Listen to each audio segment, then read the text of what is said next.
because I knew that like if God didn't intervene, I probably had like 3 to 6 months left to live, and either my body would shut down or I would kill myself, and those were my 2 options.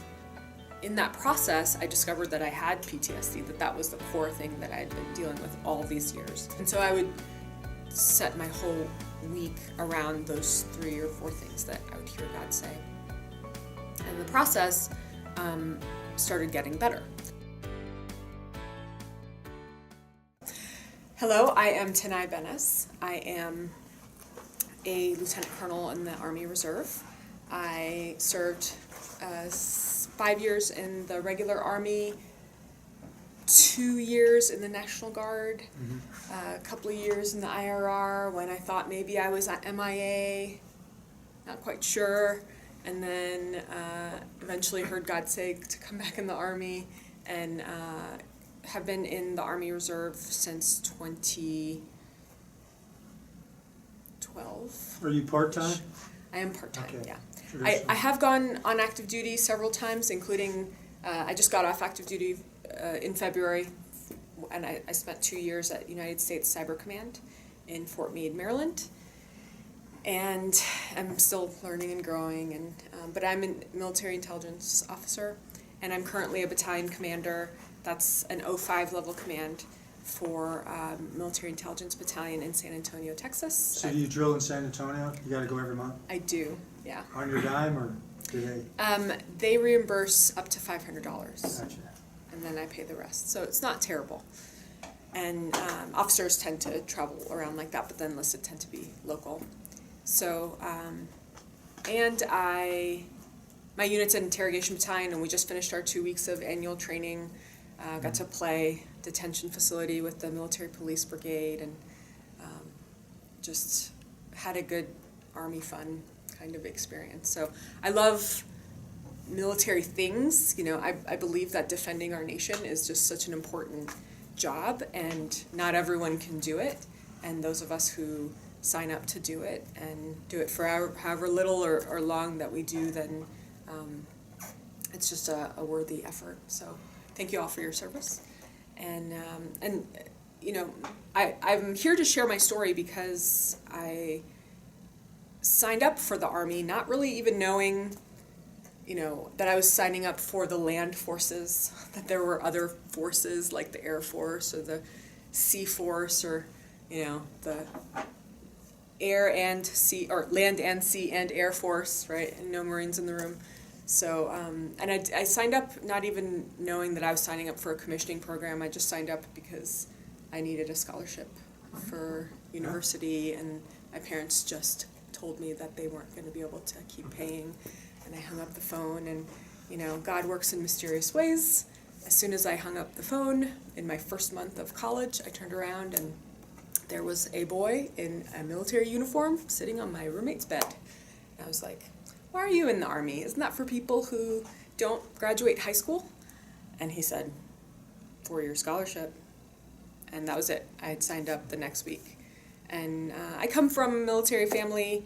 I'm originally Turkish, and my biological father was a Turkish naval officer, and he was a helicopter pilot. And his grandfather was in World War I. He was like a general in World War I. And he graduated. There's a statue of him in the Turkish version of the Annapolis, the Naval Academy, right? So, you know, there's a lineage there. And that's probably why I just jumped in to the military. Like, okay, sure, I'll try this too. But it's been an experience, and not one that I've always enjoyed over the years. For me, my story starts, you know, in ROTC, where I then tried to drink the Kool-Aid as much as possible. I figured, okay, this is going to be an all-encompassing experience, so I might as well just buy in, you know, as much as I can, and I feel like I'm being propagandaed, and I guess I should just accept it. And I really dove in headfirst to the Army. And by the time I was around, you know, there was a lot of talk of trying to get women more roles in the Army. And but still, when I was a cadet in 2000, I commissioned in 2003. I became a butter bar, but when I was a cadet, it was still a long ways off. And but it was like, well, if you know how to do infantry stuff, if you know how to shoot, move, and communicate, if you know how to low crawl on your belly, if you know how to throw a grenade and blow stuff up, then you're hua, you know. And I really drank all of that in. And so when I went into my junior year, September 11th happened, and I was the cadet first sergeant, and that is the cadet version of the E8 that's in charge of 130 cadets. Was this at West Point? This was at Johns Hopkins University ROTC program. Oh, Yeah. and advanced ROTC. Yeah, it was senior ROTC. And actually Johns Hopkins University is the oldest ROTC program in the nation. Did you know that? I didn't know that. And so they had a program, 130 people, and I was the E8 in charge of 110 of them. And September 11th happened. And I remember going to the building. Nobody was answering the phone. And I ran to the building, and I'm knocking on the door and saying, "Hey, sir, let me in. You know, we have lab tomorrow, and what am I supposed to tell the soldiers? You know?" And this major came to the door, and he wouldn't open the door for me. And I was like, "Sir, why are you in there? All your soldiers are out here." And he was like, "No lab. Tell the cadets, no lab." You know, and I remember being really disappointed. Like, why is he hiding from me? You know, I'm one of his soldiers, and in experiences like that, you know, you make these commitments with yourself, these vows, and I was like, I'm never going to be afraid like that, no matter what happens, you know. And the next year, the rest of that year, I had signed up for this military fraternity in ROTC, and it was supposed to be, it was like a trick drill team, you know, where you throw rifles and spin them and do death-defying acts and break your arm in the process and do competitions. So I had signed up for one of those as part of this drinking the Kool-Aid in my freshman year, and by junior year I was, you know, all in, and you know, unfortunately, it was not a very healthy organization, right? And between the combination of the alcoholic culture of college plus the alcohol culture of the military, you know, plus I would say just some unhealthy dynamics in the military in terms of how people are supposed to you're supposed to be in this brotherhood, and it's supposed to be this brotherhood with women, and you're supposed to treat everyone the same, but everyone's not treated the same. And then when you add alcohol to the mix with 18 to 22-year-olds, and it's just a bad situation. And so unfortunately, by my senior year, I had experienced some sexual assault from that organization from one of my cadre, and you know had reported it, and it, you know, got swept under the rug, and that whole nine, and that's really when my PTSD experience started leveling up. So I'd come from a pretty unhealthy family and was already pretty PTSD'd out from childhood, but for me, and I didn't know this, but military people who have PTSD tend to self-elect into professions that create PTSD. Did you know that? So military, emergency services, fire department, police department. I see some recognition over here. So because if you are raised in an environment where you have to manage chaos, then you naturally feel like you have some skills in managing chaos, you know, and so you self-elect into these jobs where you get paid for the skills that you've developed in childhood. Makes sense. And it's not everyone, but it's a lot more people than you think. And I would venture to say, on looking 20 years in service, I would say it's 1 out of 3 or 1 out of 4 of our fellow service members have some version of trauma, either from childhood or from their service. and then, you know, the longer you stay in the military, the more trauma you get, and then it just makes it worse and worse. So I was definitely a statistic. I thought I was special, not special at all, just pure statistic. And I went in, so by my senior year, I was already like starting antidepressants and just trying to, you know, orient north, and didn't have any God in my life, you know, by this point. I didn't get saved for another 3 years. But I did, you know, I did get people telling me about Jesus and taking me to church from time to time. So when I joined, when I commissioned and went into the regular Army, I went to Fort Huachuca, did my 6 months of training, and went straight into Iraq and met my unit there. And I was in the Aviation Brigade, and I was the assistant intel officer. And it was a great unit. In fact, the brigade commander then, the 06 commander then, just retired as the chief of staff of the Army last week. You know, so he like went on and He did good. Yeah, he did good. And he did that well because he was a great commander, great command climate. And if you know anything about aviators, they hate bureaucracy and they just want to get the mission done, right? Which is my kind of people. And so we just, you know, tried to do the logical thing. What's the logical next thing? And we were in Baghdad, and, you know, my commander said, if we fly, soldiers don't die.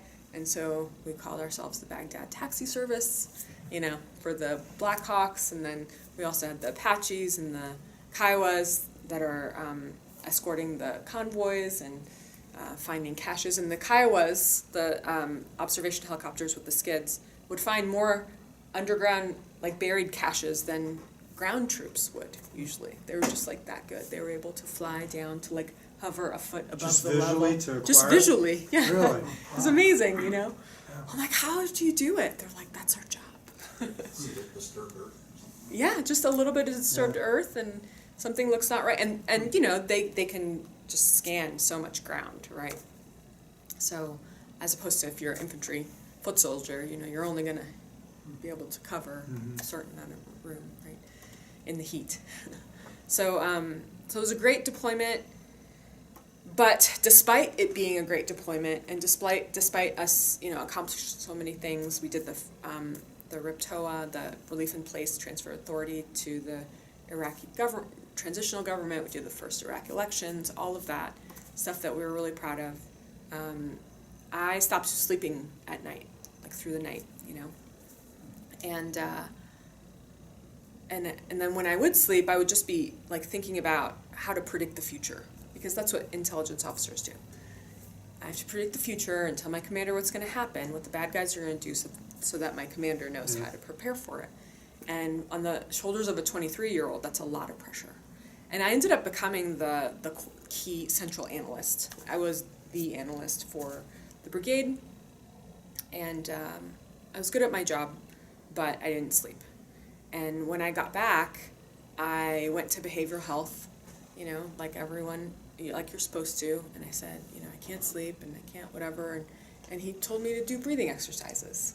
And I walked out of there thinking, what a joke.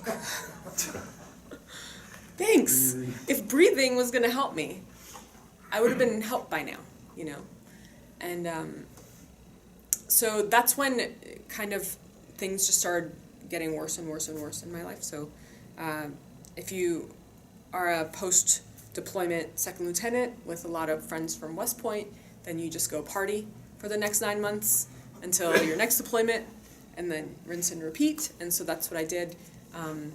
You know, after 3 months of crazy alcoholic weekends, I thought we were just celebrating being alive. After 6 months, I realized we had a drinking problem, and fortunately, I decided to kind of self-isolate from all of that kind of alcohol culture. And I didn't have really like healthy friends, but someone invited me to do this like special operations trial where you had to be really physically fit. So I ended up committing to that for the next 6 months, and kind of getting out of that culture. And in that process, just discovering, you know, pursuing more about God, reading books on the different religions, and trying to understand, you know, because I walked away from Islam, which is the religion that I was born into, being an immigrant from Turkey when I was 18 at the beginning of college. But here I was 23, 24, and hadn't found anything else. And in the absence of rules, you know, if you're a kid living under all these rules for a long time, and then all of a sudden you have no rules, you just go berserk. And then I didn't end up meeting God and really giving my life to God until I was 25. And it was right after I had made yet another bad decision and yet another dysfunctional relationship and all of these things that I was invited to this wedding last minute and got seated at the church table, and everybody seemed so full of joy. And I said, how do you guys know each other? Are you guys in the club or something? Like a book club or something? And they kind of laughed, and they're like, ha ha ha. We know each other from church. And I was like, oh, okay, I've been to church a few times. You know, do you have to take a class or something to join your church? Because the last time I had, you know, years prior when I was 18, I had visited a church and I wanted to get saved. And I had asked, but I thought that the way you got saved was by baptism. And so I went up to the pastor at the end of the service and I said, can I get baptized? And he said, well, you have to sign up for a class in 6 weeks and da-da-da. And I was like, really? I mean, I can't just do it right now. You have a baptismal right there. There's some water in it. Could you just do it right now? And he was like, nope, you got to sign up for a class. And so I didn't go to another church for the next 7 years. And because of that miscommunication, I think had that pastor asked some probing questions, why do you want to get baptized? And, you know, would you like to talk a little more? I might have been able to get saved right then. But sadly, instead, I was at this table now at this wedding, and these people, I asked them if there was a class to get baptized, and they said, honey, we're Baptist. We'll baptize you under the table right now if you want, you know. And I thought that was great, and they said, why don't you come tomorrow? You know, this is Saturday, tomorrow's Sunday, come get baptized. And so I walked in the next day. I accepted Jesus as I was walking into the pool. And I said, I really hope this works. And I dunked, and I came up, and I was waiting for a dove or something, like I'd read in the book, a Christian book. And nothing happened, and I was like, oh my God, it did not work. And because I knew that, like, my life was just getting worse and worse, and more alcoholic, and more this and more that, and bad decisions, bad relationships, and I like heard this thought in my heart in that moment, and I just heard, just try to please Jesus today. And I was like, okay, I'll just try to do that today. So for the next 7 years, I did whatever church people told me to do. And I did it with gusto, because I believed, as people taught me, that the church was the representative of God on earth. And so if your pastors told you to do something, then they were hearing it from God, and so you should do it. And then I also believed that other people in the church who had been in the church longer than me probably had this Christianity thing figured out better than me. And so whatever they did, I was willing to do that as well. And that made me a really high-performing church volunteer. I, volunteered in every ministry known to man, learned how to play the guitar and lead worship band, and tithed from the beginning, and did all the things, and became abstinent and all that stuff, and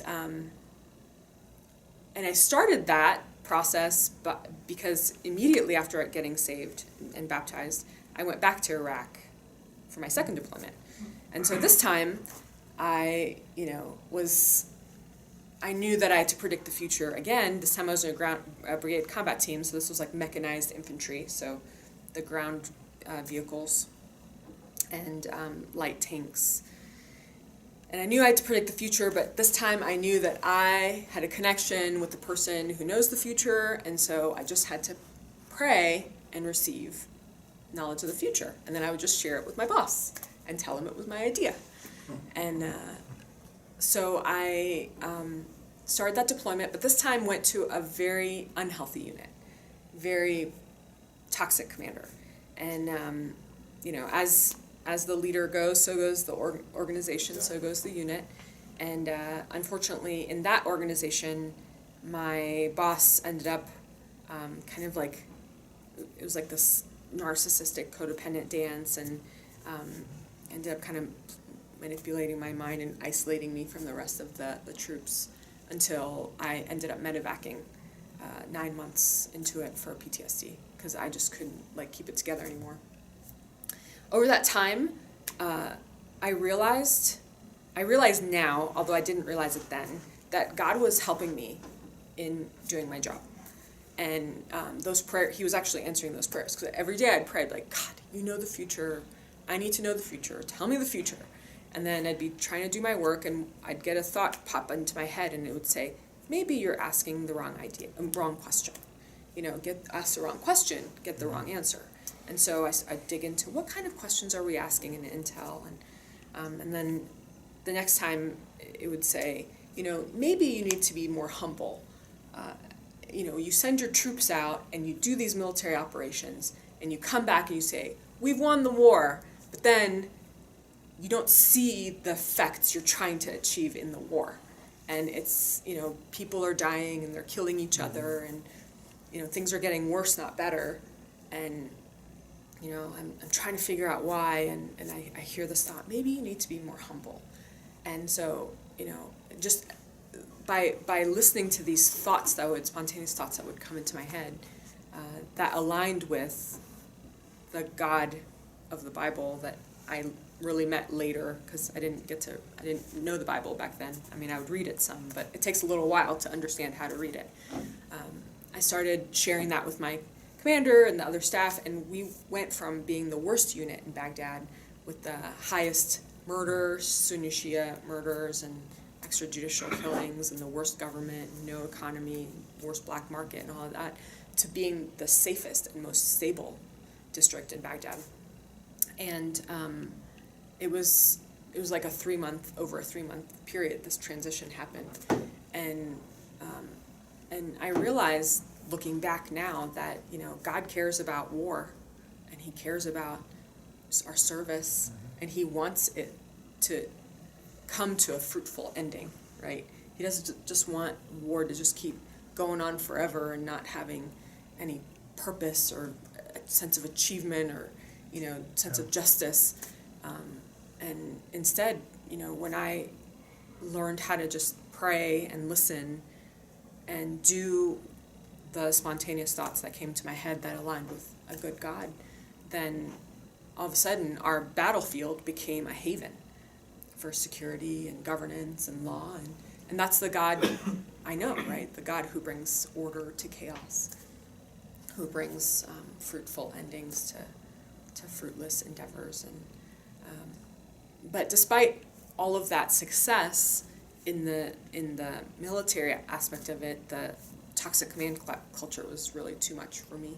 So I ended up medevacing out and went to Landstuhl in Germany, and from there to Walter Reed, and showed up at Walter Reed, where I showed up to like a cold building with no heat, and, you know, practically condemned. In fact, they condemned it the next year, and, you know, I slept under my clothing because there was no bedding or anything. You know, it was just like that kind of stuff. And we had been fighting the war for 2-3 years, you know, so like, I'm like, this is the center of army medicine, and they don't have barracks with heat, you know, like, ugh. And, sorry, when I talk about soldier stuff, curse words come out, I guess, it's all the years they do. Senator. It's like adjective. And so my time there was pretty fruitless, you know. People said, you know, we can't really help you. You are too high functioning. You are good at your job. You can still hold a job. You are an officer. Almost all of our services are for enlisted.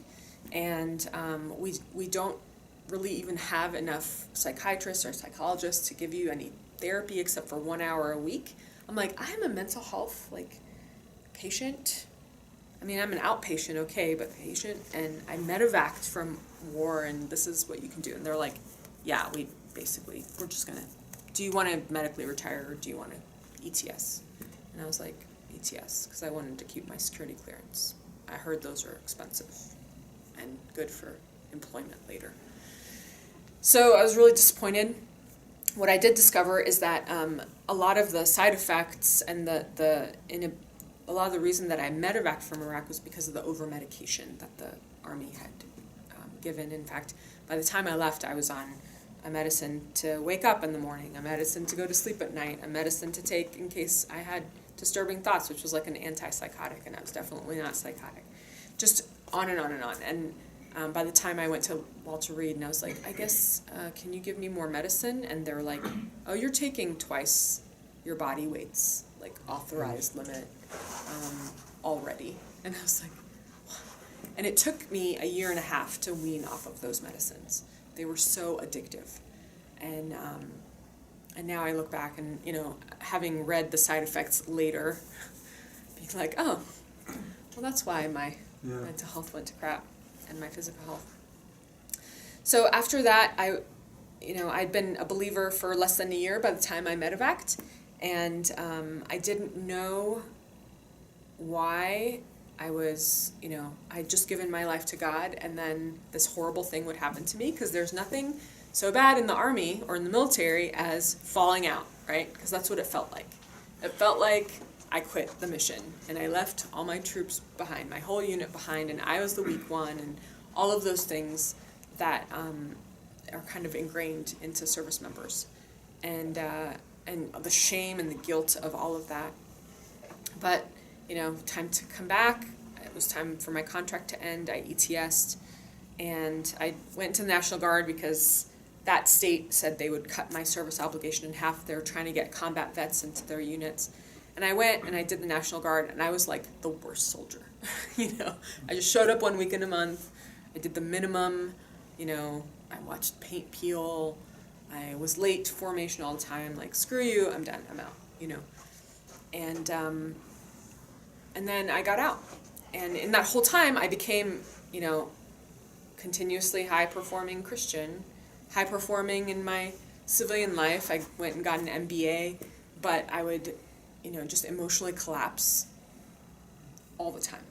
And just had really unhealthy just ways of thinking, and couldn't manage conflict, and I was always had anxiety and all of these issues. And so fast forward 2.5 years later, I was praying one day, and by this point I was a high-powered consultant. I had a 6-figure job, a condo in Northern Virginia, I had the SUV. I was everything my parents ever wanted me to be, right? And I hated it. I was like, all I do is like earn somebody else money. This is my job. I'm here trying to be a consultant, trying to help people solve problems, but then my bosses are like, hey, tell them they need to buy this other thing from us or this other service. I'm like, they don't need that. They're like, well, tell them anyway. They trust you. And if you tell them, they'll listen to you. And I'm like, well, they trust me because I don't tell them stuff like that, But needless to say,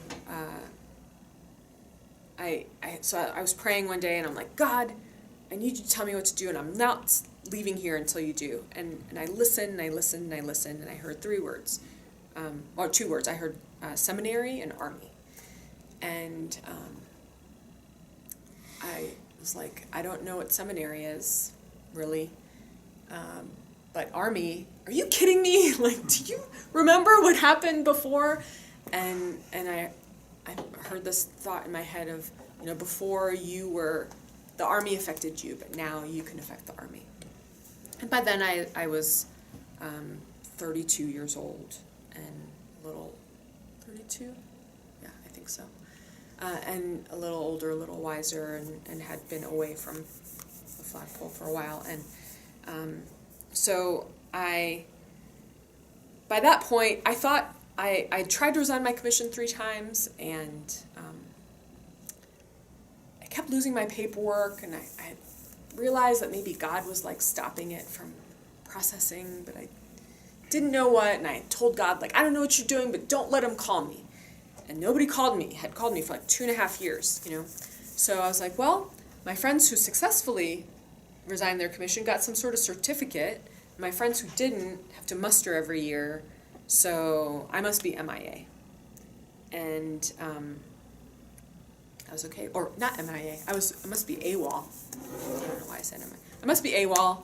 I don't know, that's probably bad, but now I have to call Human Resources Command and ask if I'm on some list, like some AWOL list, you know, which is exactly what I did the next week. And the guy laughed and he said, let me look you up. And he said, well, one system says you're out and one system says you're in, and they're not syncing, so you've fallen off of everyone's roster. And he said, what do you want, out or in? Wish I'd given that choice. And I realized in that moment God had given me this like 2.5 year break, you know, in a way that only God can do. And I was like, oh, in. And he was like, do. Oh my gosh, your promotion peril, you have to get to school right away. And 6 weeks later, I was back in the Army, like back at Fort Huachuca doing Captain's Career Course. And I'm like, oh, what am I doing, you know? But I decided, you know, God wanted me to go back in the Army, and in my prayer life just started hearing, you know the kind of leader soldiers like you need. You know, soldiers who struggled like you, who needed help and didn't get any. You needed help and you didn't get any. And so Right. you know what kind of help those soldiers need. If you get out, who's going to help them, you know? And so I went back, and that was my goal, is to become the kind of leader I wish I had when I was in my crisis. And I didn't know where I was going to find these soldiers in crisis, but I knew they were going to be out there. And so I learned, you know, kind of how to get back into the Army, and I did the Army Reserve for a while, and then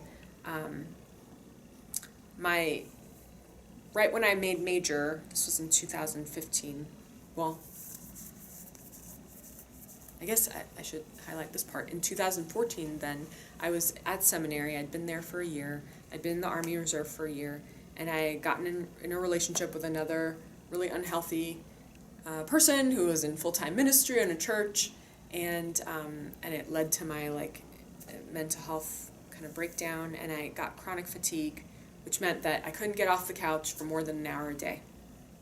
And when you can't get off the couch for more than an hour a day, you can't go to seminary, which means you can't keep your GI Bill, which means you can't pay your rent, which means you have to stop everything and move back home to be with your parents and be the homeless veteran officially. And that's what happened to me. And I came back, and I remember crying out to God the week that I came back from my sister's bedroom where I was staying, and I was like, I gave up everything. I gave up my 6-figure salary, my high-powered consulting job, and to follow what you said in the seminary, and this is what thanks you give me. And I demanded to God in that moment. I said, I've done everything the church has told me to do. I've done every volunteer event. The church said volunteer, eventually lead a group, eventually go to seminary. I did all those things, and it got me here. And my body's dying, and I'm suicidal, and I can't figure out how to get out of it. I've done everything I know. And so you need to talk to me like these prophets in the Bible who you talk to so much. They wrote books and books and books. I can't sit here and figure out from exegeting the Bible, which I knew how to do really well by now, which doctor I should see, or what's wrong with me, or what food I should take, or what medication I should use or not use, And I was like, you need to talk to me like you talk to them. And I heard God say, okay, fine. And there's nothing so effective in your prayer life as desperation, and being near dead, because I knew that if God didn't intervene, I probably had 3 to 6 months left to live, and either my body would shut down or I would kill myself, and those were my two options. And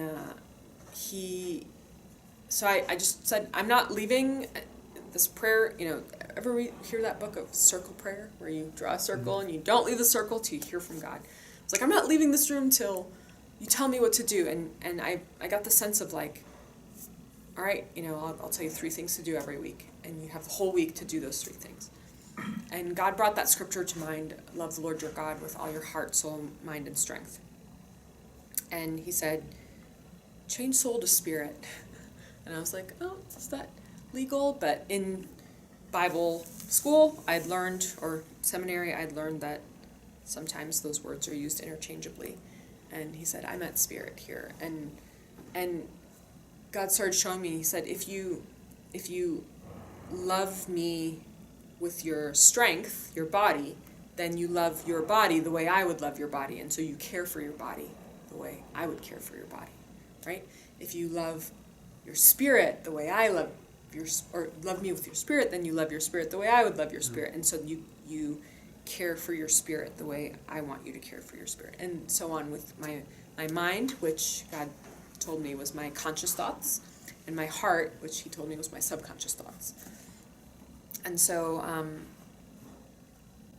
in that process, I discovered that I had PTSD, that was the core thing that I had been dealing with all these years. Up until then, I thought, just like everybody else in America, I had depression and anxiety and some insomnia, and all I could take was some medication, and I would never get healed from this biochemical imbalance that I had. And then I felt God say, 1, get off the meds. And not to say that meds are bad for everyone, but I think for me that was the point at which God wanted me to start trying something new. And 2, you need to love on every part of your being a little bit each week until they help each other get strong. And God started walking me through this healing journey. And so that meant, loving my spirit meant going to church once a week, and or going on a prayer walk or whatever, or just doing devotionals in the morning. Loving my body meant eating healthy, organic, whole foods and taking supplements. Loving my soul meant, or my heart meant hanging out with a friend and having a cup of coffee, decaf, because caffeine was also bad for my body. And loving my mind meant maybe watching a movie that was uplifting, something like that. And so I would set my whole week around those 3 or 4 things that I would hear God say. And the process started getting better, but very slowly, and still struggling with suicidal thoughts and all those things. But after a 1.5 years of that, I was finally able to start working a full-time job again. And in that journey, I discovered that God will only heal you if you seek a God who heals. Because I knew God. It's not like I wasn't saved for the previous 7 years, I read all the scriptures. I was a student, but I didn't connect with God for healing. I connected God to learn about God, right? It was this mental exercise. Mm-hmm. And I did all the things, but I wasn't inviting God to heal me. I was asking God to help me understand these scriptures so I would know about the scriptures. And those are 2 different things. I also learned that the church is not God, God is God. Mm-hmm. And although the church is good and important, and God loves the church more than anyone else, anything else, that people in the church are still on their own journeys, and they're not going to necessarily understand what God is doing in my life. And I need to be okay with looking like a fool in front of everyone in the church, looking like a fool in front of everyone outside the church, because in fact, there's not a single story of a single person in the Bible whom God loved who didn't have to look like a fool first. And it's not because God loves, making us look like fools. It's because that's what separates us from the opinion of man and connects us to the opinion of God. We have to be willing to look like a fool. And for me, that meant committing to prayer, listening to what I was going to do from God, and doing it no matter what it looked like. And I also discovered that seeking my healing was not selfish. I had come into the church with some really unhealthy, dysfunctional thought patterns, lots of codependent stuff, and then the military made that worse, right? The military taught me that you need to serve until you die, you know, and it is the only job where dying is like part of our, you know, performance report. And if you die on the job, you've succeeded somehow, you know? Like, think about it. It's odd. It's necessary to be willing to face that, but we're not always at war, you know? Sometimes we get the training on how to get into war, but we never get the training on how to get out of war in our head. And so I was living my whole life like I was at war, because I had my first job in the Army was at war, and it was my first formative experience after college, and I was at war, and that was it. And God said, when you're at war, be willing to die. But when you're not at war, care for yourself, you know, because you can only love others if you're around, if you live long enough to do so.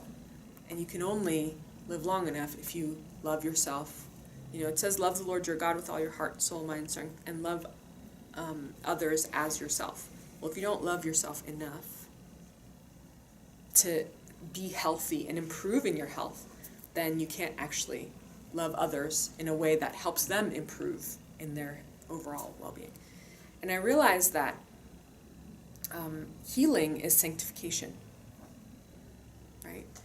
What does it mean? Healing is one half of sanctification. Sanctification, the word, you know, we use all these words, justification, sanctification.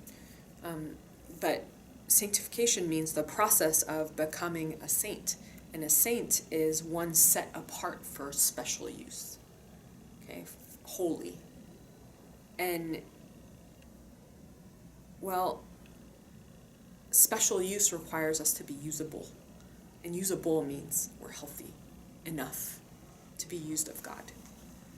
And then it means we're mature enough to be used by God. But you can't mature in a place that you don't have health. So health is getting from the negative numbers to zero. And the maturity is from going from zero to the positive numbers, right? And I just adopted these ways of like, no, I'm just going to serve everyone else until I'm a martyr, you know, and somehow that's going to make me holy. And God's like, you know, I'm more pragmatic than that.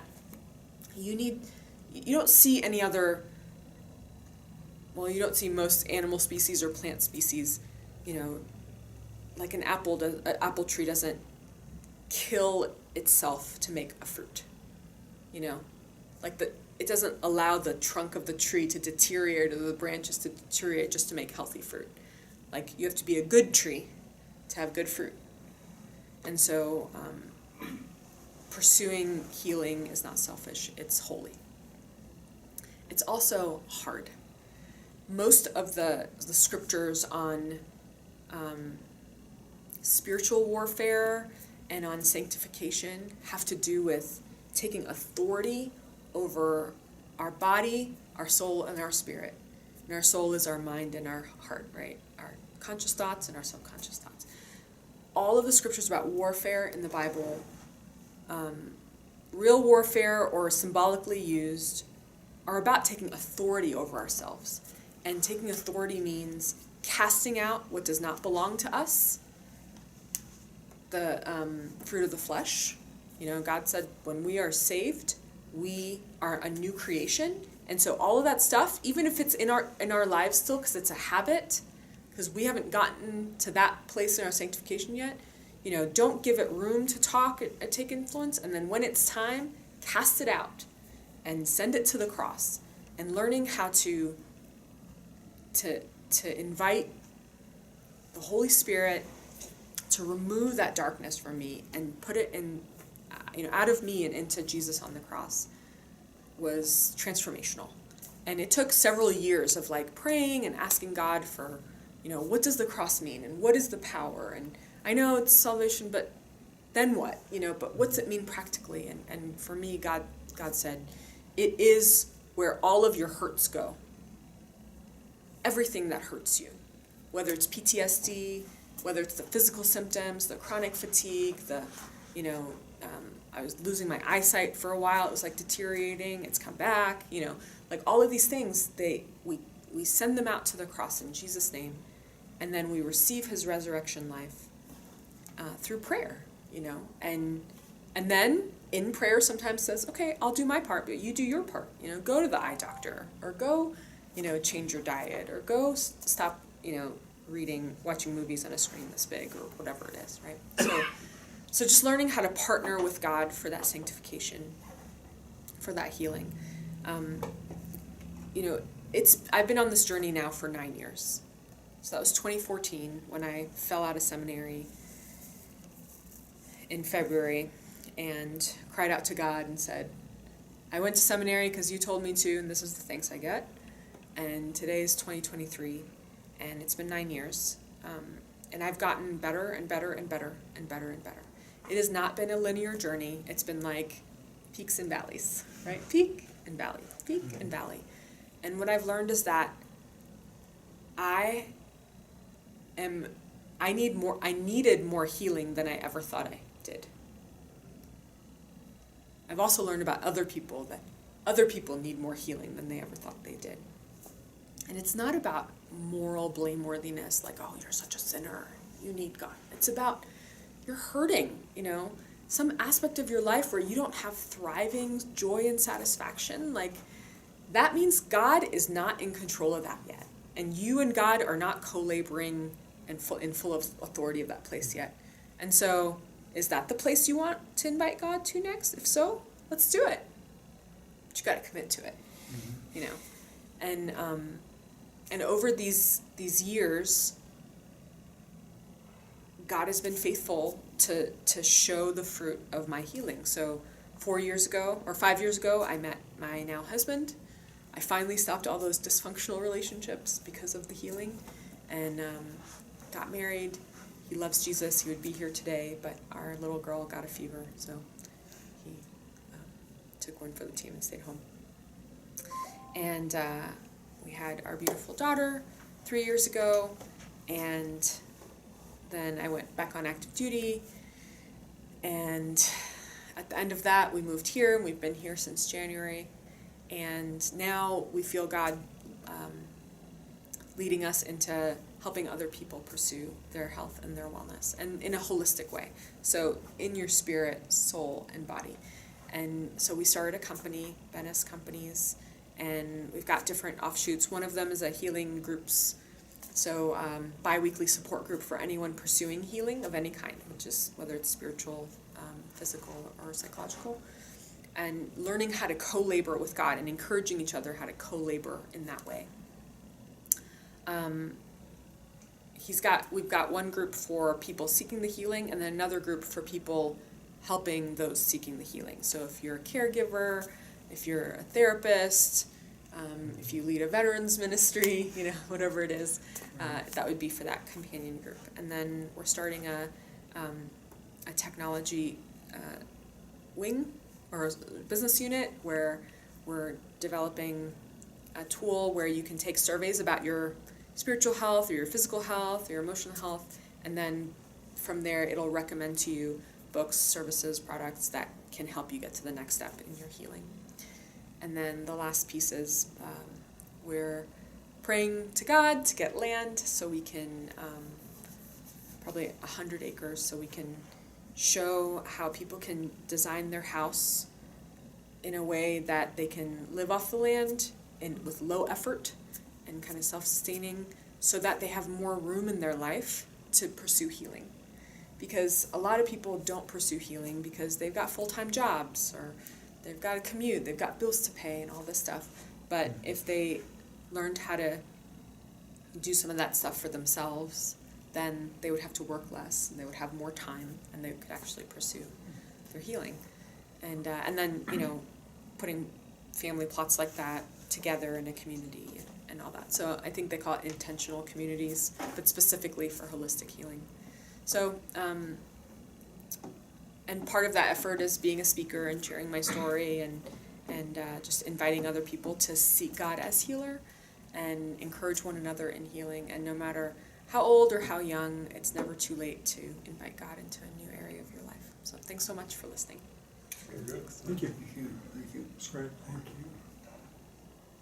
Are you helping people with PTSD now? I mean, how's that go? So that's part of the healing groups. Okay. So inviting people who want to heal from PTSD or any chronic illness, and usually they're linked. So people who have heart issues, you know, are usually originated with some sort of trauma that is unresolved and eventually leads to like deterioration of functions, heart, blood pressure, you know, all of these things, pain. That's cool. It's an incredible story. Yeah. Thanks for sharing. Yeah. Thanks for listening.